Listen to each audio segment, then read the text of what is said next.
Today I'm going to read Ecclesiastes. Okay, let's see. I'm going to start in chapter 1. The words of the preacher, the son of David, king in Jerusalem.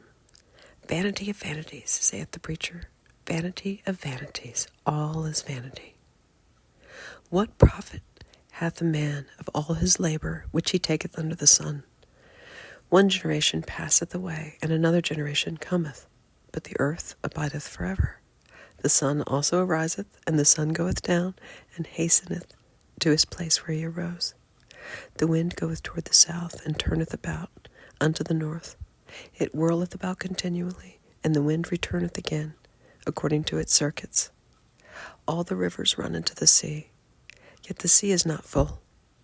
Unto the place from whence the rivers come, thither they return again. All things are full of labor. Man cannot utter it. The eye is not satisfied with seeing, nor the ear filled with hearing.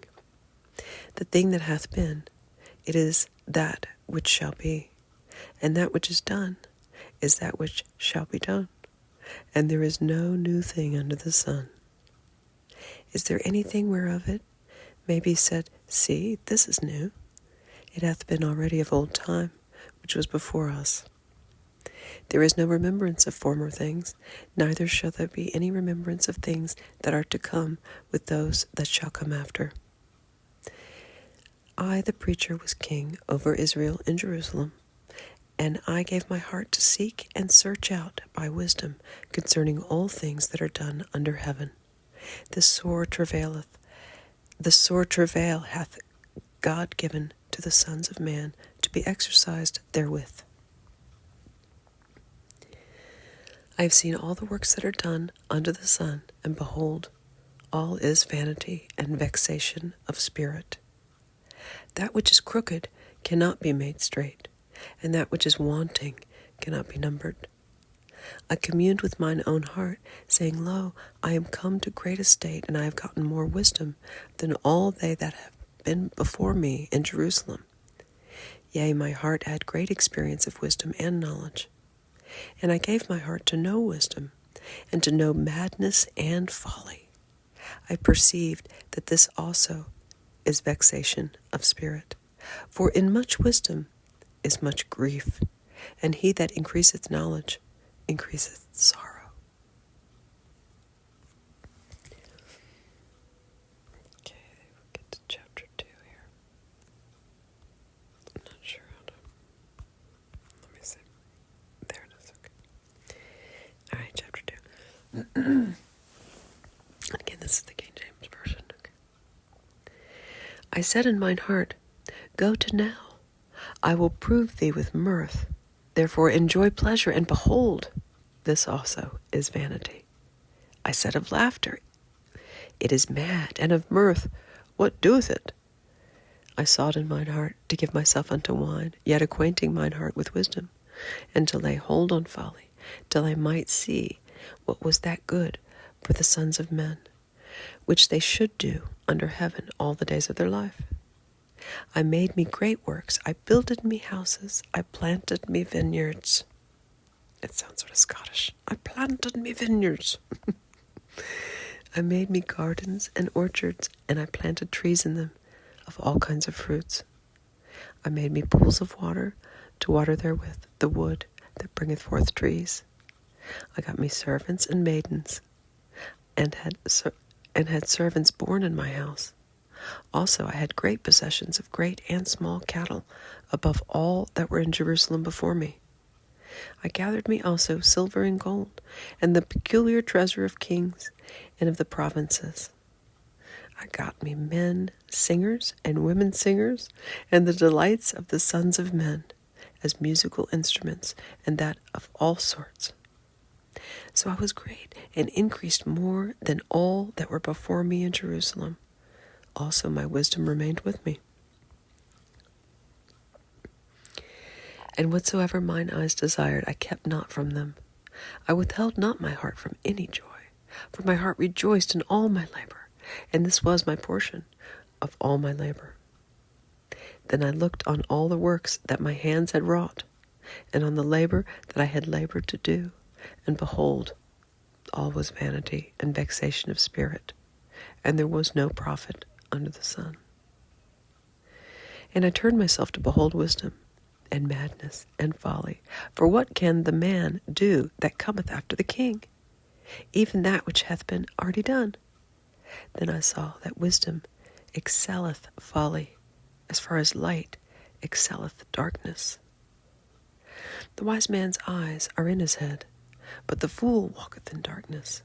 And I myself perceived also that one event happeneth to them all. Then said I in my heart, as it happeneth to the fool, so it happeneth even to me. And why was I then more wise? Then I said in my heart that this also is vanity.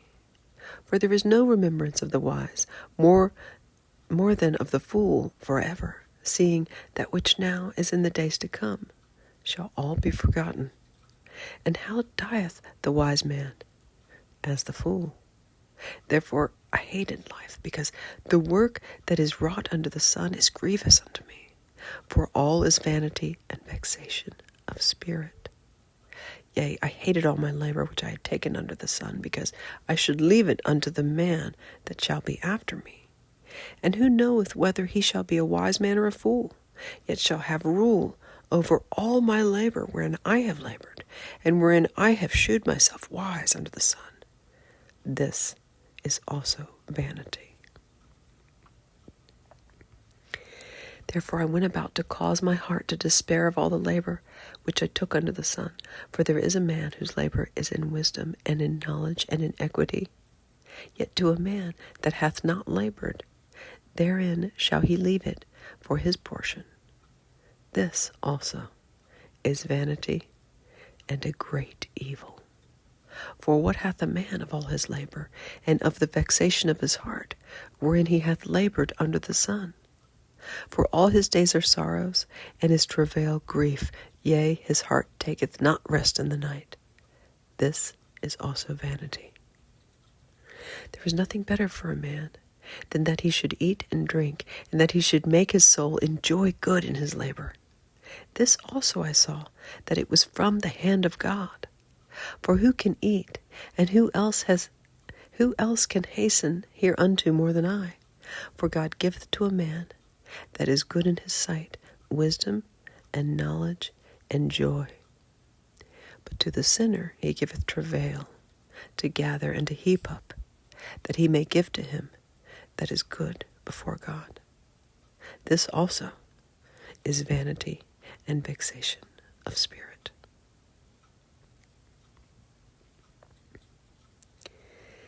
To everything there is a season and a time, to every purpose under the heaven, a time to be born and a time to die, a time to plant and a time to pluck up that which is planted, a time to kill and a time to heal, a time to break down and a time to build up, a time to weep and a time to laugh, a time to mourn and a time to dance, a time to cast away stones and a time to gather stones together, a time to embrace and a time to refrain from embracing, a time to get and a time to lose, a time to keep and a time to cast away, a time to rend, a time to sow, a time to keep silence, and a time to speak, a time to love and a time to hate, a time of war and a time of peace.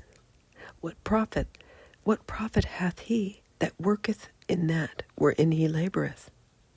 I have seen the travail which God hath given the sons of men to be exercised in it.